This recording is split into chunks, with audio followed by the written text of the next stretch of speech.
Desde Chincha, Perú, momentos después del terrible movimiento sísmico, estamos viendo una casa que solamente tiene una puerta y una ventana, y aquí adentro ya no queda nada. Pueden ver que aquí adentro no hay nada. And I'm just going to translate a little bit for you that don't speak Spanish. This is after the big 7.5 earthquake in Chincha, Peru.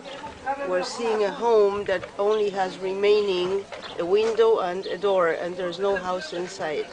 Everything is in ruins. So we're sharing here a little bit with Peruvian friends and some physicians, some goodies that we brought for them, among other things like clothes and supplies for eating and medication.